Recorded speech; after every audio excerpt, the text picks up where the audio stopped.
Hello everyone, my name is Elin. I want to wish you all a happy Duanwu.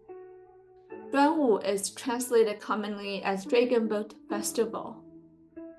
In recent years, it's also become a day for commemorating various poets, including the Chinese feminist revolutionary, essayist, poet, activist, and publisher Qiu Jin. The background photo I'm using shows a picture of a statue of Qiu Jin at her burial site near West Lake in Hangzhou. I'm a translator of her poetry, and her work has meant a lot to me, especially even more so after last year I fought the British Museum over their misuse of my translations of Qiu Jin's work.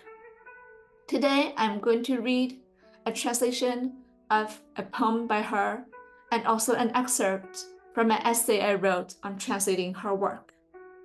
Both pieces are from my recently published book, The Lantern and the Night Moth, an anthology of 5 Chinese poets in translation. The first piece I'm going to read is called Pu Sa Man to a Female Friend, an epistolary poem that Qiu Jin wrote. Take pity on the slice of moon beyond the curtains, shining not upon joyous gatherings, but rather partings. The wistful longings of clouds and trees extend on and on. The Shang River's currents flow heartless and cold. In mountain and between us, the distance so vast. When will we finally reunite as we yearn to?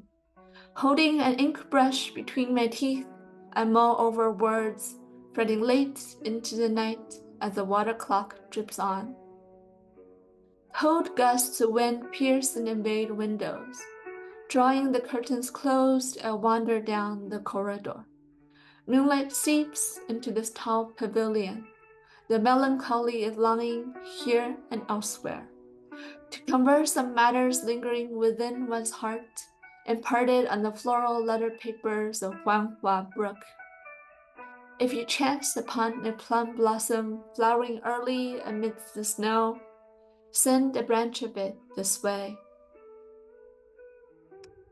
And now, an excerpt from the beginning of the personal essay I wrote on translating Qiu Jin's poetry. It's titled, Dear Qiu Jin, to meet a kindred spirit who cherishes the same songs. Moonlight seeps into this tall pavilion, the melancholy of longing here and elsewhere.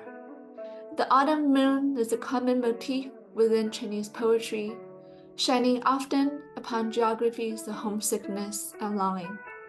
In your poem, Pu Sa Man, to a female friend, written over 120 years ago, the moon casts its light on a different kind of yearning, the search for a Zi-ing. Literally the one who can truly understand your songs, a Zi-ing is a close friend, a kindred spirit, a queer platonic soulmate who shares your deepest ideals. If I had lived in the same era as you amidst the tumultuous social-political changes of the late Qing dynasty, the backdrop against which your feminist views emerged, might we have crossed paths and even become each other's Zi-ing. But more than a century has passed since your death, and I live here in Vancouver, an ocean's distance away from your final resting place, by the West Lake in Hangzhou.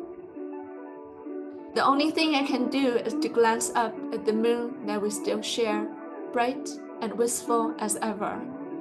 As I read and savor the melody of your words, I wait alone in this room for your voice to rise from among the pages, slowly to cross time and distance, until it's as if we're sitting side by side, meeting for the first time, chatting spiritedly late into the night. Thank you so much for listening. You can read the rest of the piece on Words Without Borders. And please also check out The Lantern and the Night Moth. And finally, let's all take a moment today to reflect on and honor Qiu Jin's memory. Happy Duanwu!